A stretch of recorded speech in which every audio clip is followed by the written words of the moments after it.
Okay, this is going to be my first video on matters of legal and law. This is not to be considered legal advice. Nothing I say is legal advice. I am not a lawyer. I am not a paralegal. I am not a member of the Law Society or the bar in any way. This is for purely entertainment purposes only, and any information and advice I give is for use at your own discretion.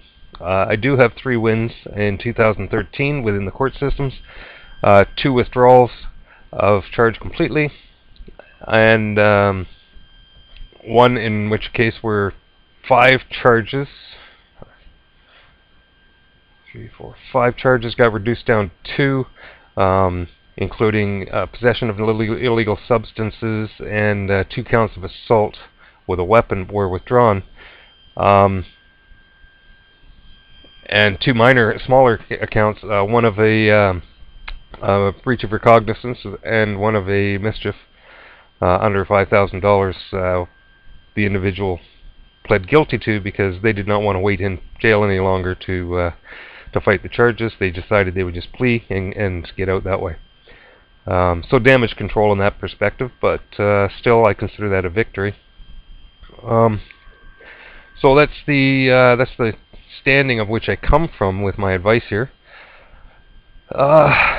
What I want to state here is people are, especially in the UK, I see this in the UK all the time, they're going and they're stating, I'm not the name, nobody's claiming you're the name. Well, perhaps they are, but I'm not stating you're the name. They're saying, I refuse to be recognized as a legal person, and these types of things, which is your right. I mean, if you have the right to be recognized as a legal person, you obviously also have the right not to be recognized as a legal person. But that can pose a very serious problem, and here's why. A friend of mine did this last week in the UK. He was trying to get a hold of me for about a week and a half because I'm 5 hours different time zone from him. It posed a little bit of a conflict. We didn't quite get together until the day after he had his hearing. Hearing his trial, and they completely ignored him within the courtroom. Although he was there, they found him guilty in absentia, which means they felt or viewed that he wasn't even there. He didn't exist. He didn't appear. The reason they did that is because when he went into the courtroom, they asked him, are you this person? And he said, no, I am not. And they said, well, what are you doing here? And he said, well, that's a name, blah, blah, blah, went on. And he said, I refuse to be recognized as a legal person. And he refused to defend his name, his corporate name, his legal fiction, which is what they want you to do. They want you to defend your legal fiction. They know you're not that legal fiction, but you are the surety for it. So when he went into the courtroom and he refused to be treated as a legal person, and he refused to be recognized as a legal person, legally, he absolutely disappeared, poof, in thin air. He just disappeared in the courtroom. He was no longer there. So, if you take a sports team, and they're supposed to play, let's say the Toronto Maple Leafs and the Boston Bruins, they're supposed to play a game. The Boston Bruins don't show up. So, since the game has to be played, which is what's going on in the courtroom, the court has the cases brought before it. It has a legal fiction that it's got to hear a matter for. It doesn't necessarily have to convict, but it has to resolve the issue because there's a conflict brought before it, and it does have the jurisdiction to hear the matter. I'll get a little bit into that later in a minute, but if you don't show up, if the Boston Bruins don't show up for the hockey game, and the game has to be played, and the referee, who in this, in the legal system, that's the judge, the referee says, okay, split your team into 2. Toronto Maple Leafs red on that side, Toronto Maple Leafs blue on that side, play it off. Do you think Boston's going to lose in either case? Yeah, in both cases. Either way, Toronto's going to win. So if you don't show up in a courtroom, and I don't mean physically, I mean if you don't legally appear in a courtroom, they are going to do that trick on you. The justice is going to say, okay, prosecutor, what have you got? Okay, duty counsel, what have you got? All right, the bastard's guilty, great, this much fine, and on they carry on without you even knowing what's going on? And you can be standing physically right there in the courtroom. That's what they did to my friend in the UK. He was physically standing in the courtroom, but because he disappeared by refusing to be recognized as a legal person, they couldn't acknowledge him, they couldn't do anything with him. He could scream, yell, kick, whatever he wanted. To them, he was invisible. So do not, if you have to go to the courtroom, do not refuse to be seen as a legal person, because that's what they're going to do.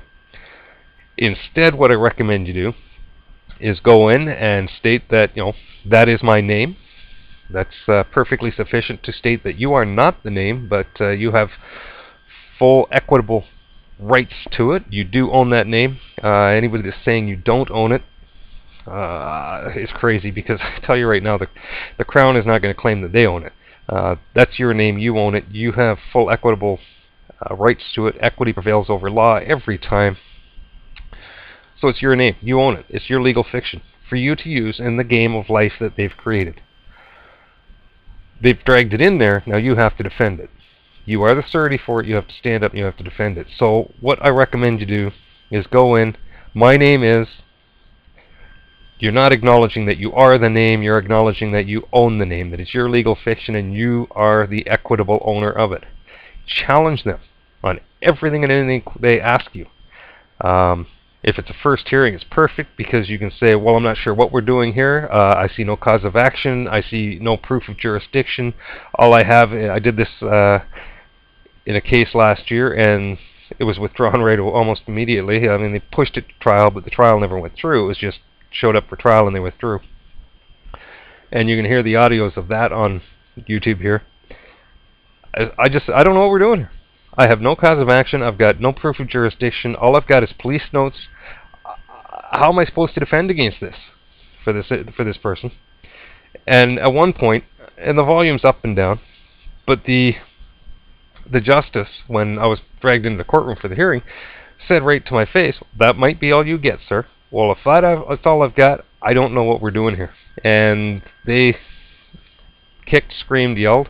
They counter-offered. They will do that. They will yell. They will rant. They will rave. They will tell you these quote-unquote free man arguments, these sovereign citizen arguments do not work. This is not a free man or sovereign citizen argument. You can consider it such if you choose. But in Ontario here, it's called Rule 21, under the Rules of Civil Procedure. Any person charged in Ontario has the right to challenge jurisdiction and cause of action.